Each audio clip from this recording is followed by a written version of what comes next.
Alright, so let's get one more Ghosts N Goblins game out of the way. Hello everyone and welcome to Let's Play Ghouls and Ghosts for the Sega Genesis.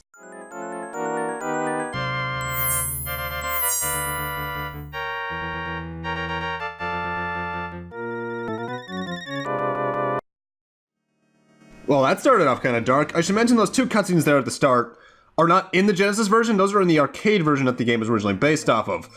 And starting off, the game controls very similarly to the original Ghosts N Goblins. However, this time around, Arthur can aim in more than two directions. You can now shoot up at any time, and when you're jumping, you can shoot down. And there's a few more weapons I'll be seeing as we go on, and the magicians are still dicks. They'll turn you into either a duck or an old man this time around. Also, one thing I should get out of the way, well actually no, first off, this chest can either contain another magician or a golden armor. Golden armor is something new to this game that adds another attack to your arsenal. You can now charge up your main attack and do a super attack that depends on what weapon you're holding. For instance, the lance causes lightning to rain down upon you, and then it shoots horizontally out from you, so that's pretty useful. One thing I should mention right off the bat is I apologize if I sound different right now. Also, I'm cutting out deaths and, well, cutting back to where I died in most cases. This is the only case where I don't. One thing I should mention is that I sound different probably right now, and there's a reason for that. I am on my vacation right now, because summer just started, and I can't bring my normal mic with me, so I'm using a different mic for this. Technically, it's a better mic, because it's actually like a Blue Yeti, but my Rock Band mic I'm much more used to. Now, let's go right into the plot summary, shall we? Which is right from the manual. Ghouls and Ghosts. Eerie music greets you as you begin the ghostly journey into a land of ghouls and goblins. You are Sir Arthur, a knight with one huge headache. The wicked and invasive Prince of Darkness has once again pillaged your land and plagued your people with paralyzing fear. Plus, he's taken your girl, a real princess with a mean temper if she's held captive against her will. To avenge your village and get your gal, get ready for an intense battle of wills, yours and theirs. And the odds aren't even by far. There's one of you and hundreds of them, everything from snorting pigmen, scythe-wielding skeletons, and haunted guillotines with an appetite for human flesh. This place is living torture, and even if you make mincemeat of your foes, natural disasters await you with deadly results. Acid rain, tornadoes, and strong winds will intermittently rally against you. So what does it take to get through? Guts and weapons. We've got the weapons, and that leaves you holding the courage meter. You'll journey through 4 stages before each reaching stage 5, where the Castle of Evil Demons has a no vacancy sign on the door, and they don't like visitors either. So get in and get out. You can consider this one a win. How 90s. Also, you have 2 lives before game over this time around. However, this game does the exact same thing that the original Ghosts N Goblins did. You have finite lives, but infinite continues.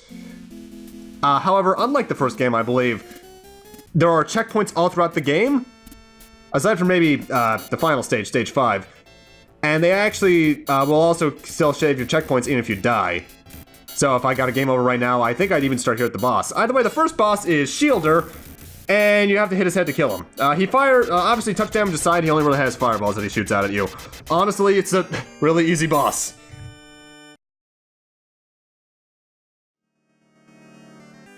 And as you might be able to tell just by the title, this is also a 1-part long LP. The only main Ghosts N Goblins game I'm gonna do at some point that's probably gonna be more than 1 part is likely Super Ghouls and Ghosts, because that game is longer. Either way, stage 2 is where we really start to see the inferiority that the Genesis version has to the arcade version, because, well, just look at the land in the bottom left right now. Ooh, that's kinda bad. The Genesis version is graphically, and I think even soundtrack-wise, inferior to the arcade version, but that's just because they couldn't handle most of the stuff. Also, watch out for these ant lions. These ant lions are one-hit kills. One thing I should mention is that this isn't the only port of this game. There's a port of this on the Master System, which is technically superior, because that system version had an entire upgrade system. Where there were like secret areas you could enter to upgrade your armor, which would include helmets, which gave you new weapons and spells, torso armor, which would extend your life points, which is incredibly useful, and boots to increase your speed, which it's weird to see something like that in a non-Gargoyles Quest Ghosts N Goblins game. Also, those skulls look kind of familiar. It's the red armor again. Only this time, he's kind of easier with this ability, at least. If you actually go up against him just using your normal weapons, he's actually somehow more annoying than Ghosts N Goblins 1, but yeah. Either way, the way that this game divides levels is that each stage is split into 2 halves with a generally different gimmick. Like now we're in the earthquake/fire gimmick half of this stage. And whenever you find a part like that, that's generally when you have a checkpoint. Sadly, even though I have the magic armor as you've seen, that means nothing for my health because it's still 2 hits and you die. The way I probably would have done it is that having the golden armor gives you 2 extra hits, so that you could take 1, go back to normal armor, and then go down to Bear Arthur, but this is originally an arcade game, so they kind of needed it to be hard. Also, this game has a great soundtrack. Not as good as Ghosts N Goblins 1, even though the first stage theme is actually the exact same, but it's damn good music. Either way, we're coming up on the boss for this stage, which is actually really easily. It's Cerberus! The way this boss works is that he's constantly jumping over you and firing stuff either directly at you, with an arc at it, mind you, or from range from the ceiling. He can also charge directly at you, however, as you can see, as long as you're basically right in front of him and ducking, he can't hurt you. Which is, kind of sad. Also, you're going to be noticing, as you probably know so far, I die a lot in this game. There's actually a good reason for that. I'm not used to this game. I played Ghosts N Goblins, the original, a few times, whereas this is like maybe my 2nd complete playthrough ever. It's a better game than Ghosts N Goblins. I'll go over that again later on, but it's just not as good still. You know what I mean? It's like not as fun to go back to for me. It's also, on the whole, easier than the original Ghosts N Goblins, mostly because you'd be surprised what just the added ability to aim directly up at all times or down when jumping can do for your survivability. As well as the golden armor and the better weapons. Also, chests this time around are mostly randomized. There are a few that are still for certain going to be a certain thing, but those are far and few between. It's either going to be a weapon, a magician to screw you over, points, or armor. And trust me, you want the armor ones more often than not. Also, the weapons haven't changed much in variety. In fact, I think they're the exact same weapons as the original game. Lance is still good, Dagger is still best one just due to rapid fire ability. Axe is better this time around, still not that good. The holy water thing, I think it's the torch, is much more useful this time around because instead of just like shooting a single fire straight up, it does the holy water effect from Castlevania where it travels forward for a bit. And am I forgetting any weapon types? I think that's all of them. Yeah, it seems like all of them. Also, this section sucks. Everything below me right now is instant death. And there's a lot of things like this. You're supposed to duck under that chest, by the way, if it's not entirely obvious. And then there's this dickish chest. Got it? Ah, yes. Ah, crap. That fire does hurt you, obviously, so be careful. Decisions you often have to make in this game are really whether or not you just want to go for the items or just completely skip over them. And trust me, there are times where you just want to skip over them. Because this game is very easy to die in, as you just saw, but also has a distinction of, even as easy as you can make it for yourself with the golden armor or the better weapons, it's still not as good. Also, the charge shot for the dagger creates a clone of Arthur that also fires your weapon, which means you can now do double the amounts of hits. Either way, boss for this stage is, I think, Gasuto is the name of this thing? And the way this boss fight works is it has 3 distinct attacks, coming towards it like that, a bit of a circle around as a giant pinwheel of death that we're going to be seeing momentarily. There it is right there, actually. And wait, what was the third one then? I think the third one's just him moving around, actually. Not a very hard boss, but this can actually take, this fight can still take a while, though.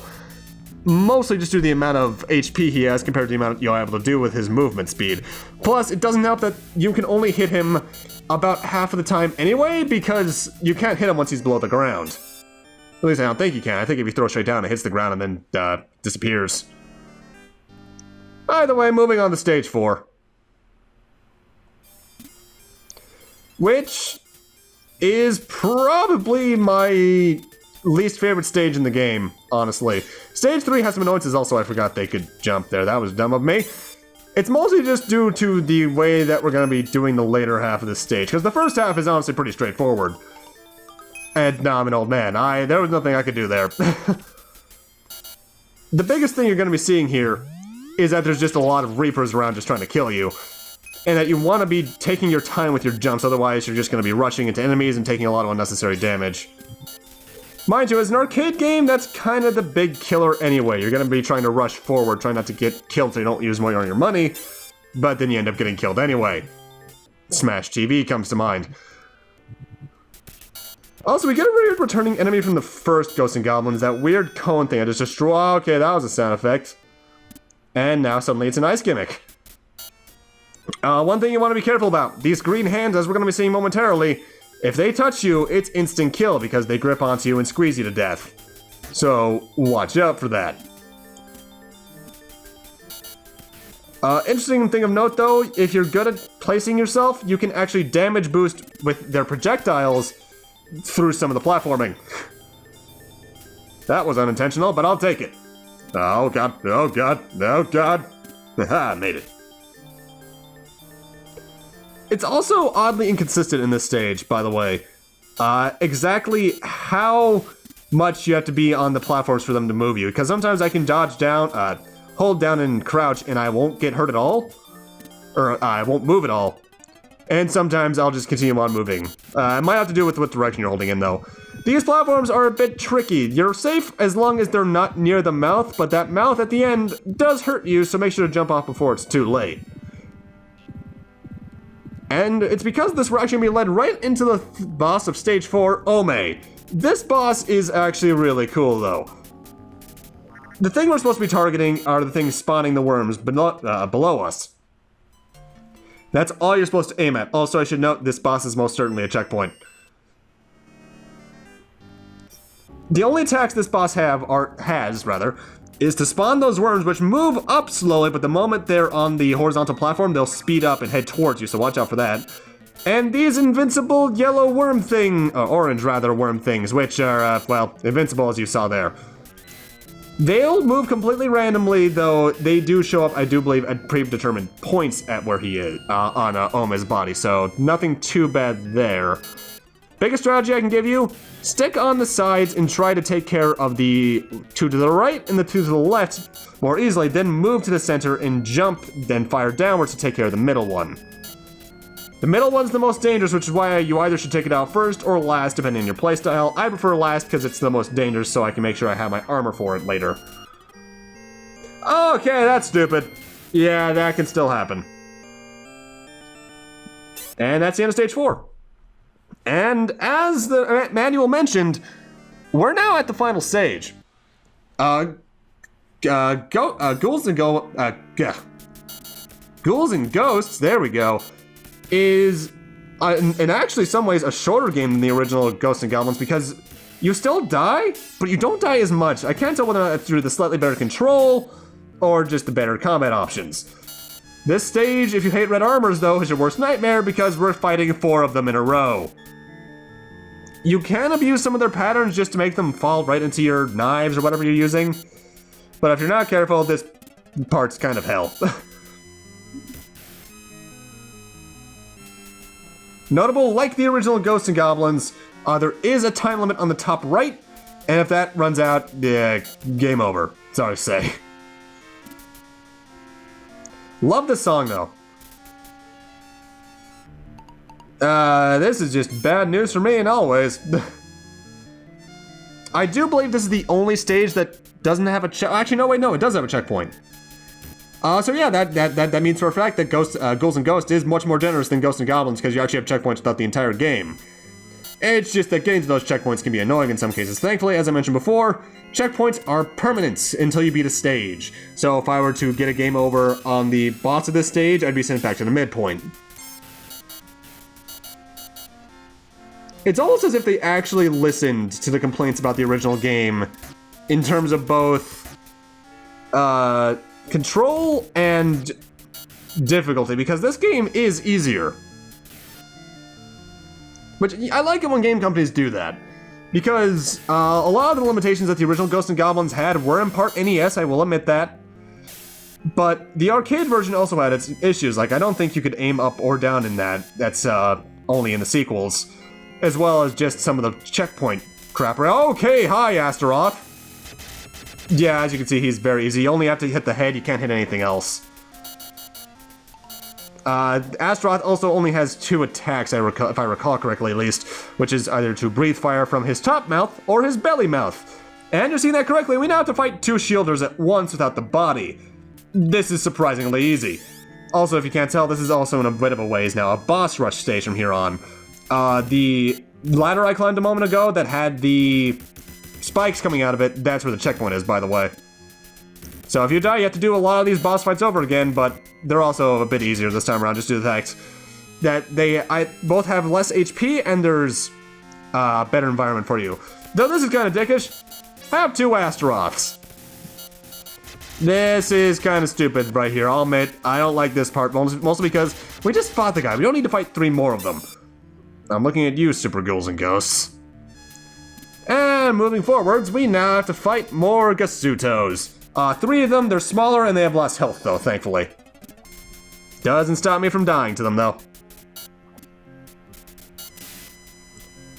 The dagger really is your best bet for the first go around in this game because the rapid fire really does make bosses so much easier. What's that? Did you want another shielder fight? Because there's one right here. This is probably the hardest one, mostly just due to the amount of limited space you have. Though thankfully his low shots you can duck under.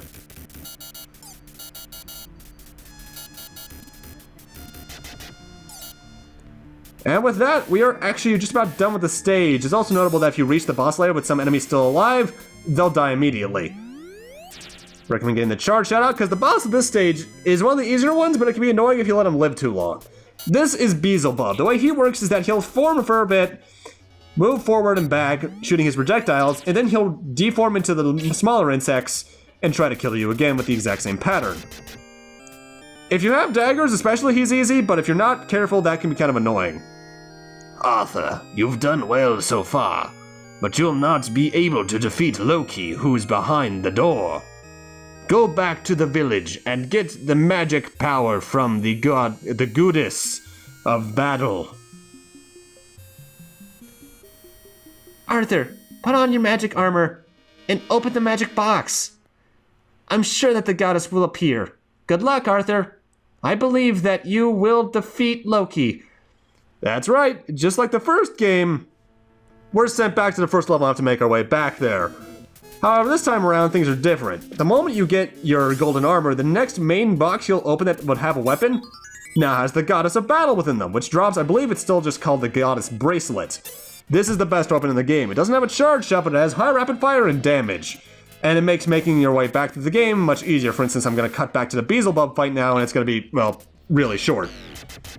That's it. You do need to make a trek back, and that can be kind of annoying, but, yeah, well. And now it's time for our boss against the villain who kind of shot the princess at the start, Loki, who is Rushafel from Ghosts N the Gargoyles quest series. And he's really easy. Stand on his foot and just aim upwards, and he's about dead now. That's it. He can destroy the platform you're on if you're not careful, but honestly, that fight is pathetically easy.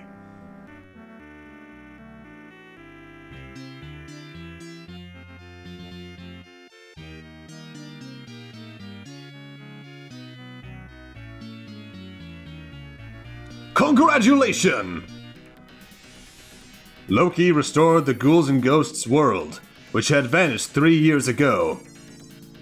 Arthur has finally defeated Loki, warrior the strongest in the world. Arthur had known at the time when B defeated, I can't tell if that's an H or B, the demon that the Ghouls and Ghost world might be restored someday. He prepared for the new enemy by improving weapons and giving magic power to each weapon. If it had not been for the magic power, even Arthur could have been defeated long before he reached Loki. On top of the magic power, Arthur obtained the Psycho Cannon from Valkyr. Then, after a dreadful battle, he finally defeated Loki. People's souls which had been captured in Loki's body were released, and the princess of Moose, I can't tell, was revived. The earth has been restored to its peaceful self, thanks to Knight Arthur. However, there is no reason the Ghouls and Ghosts world will not be restored by someone someday. Is Arthur's battle truly over? For right now it is, because I'm not doing Super Ghouls and Ghosts for a while. And that's Ghouls and Ghosts for the Genesis! It's a good improvement over Ghosts N Goblins, however, I don't go back to this one often because it's just not as memorable in my eyes as either the prequel that, it's either the game that came before it or the game that came after it. It's a good middle ground, it's not as hard as the original Ghosts N Goblins, or as its sequel for that matter.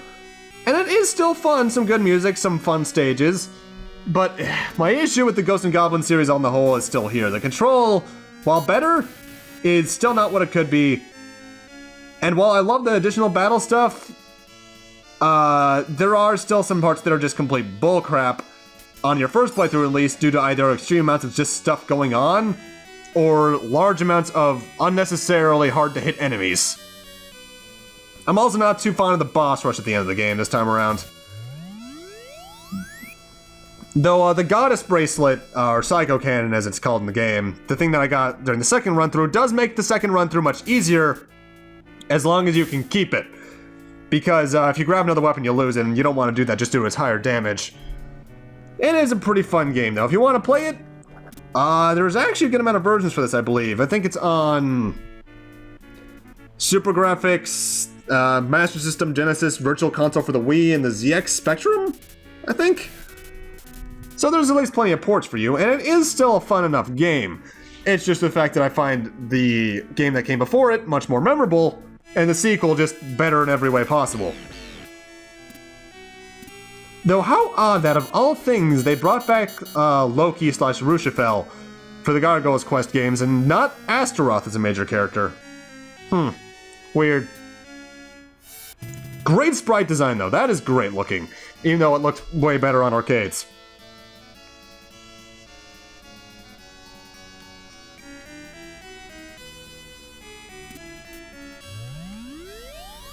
But yeah, that's a good game.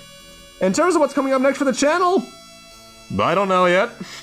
I'll probably record some stuff while I'm still on this vacation, but this is probably the only video I'm going to do commentary over because I'm not sure how this mic is worked out. But with that, I'm going to end this off here. Thank you guys for watching, have a great night, take care, I'll see you guys in the next Let's Play, whatever that may be. See you guys then.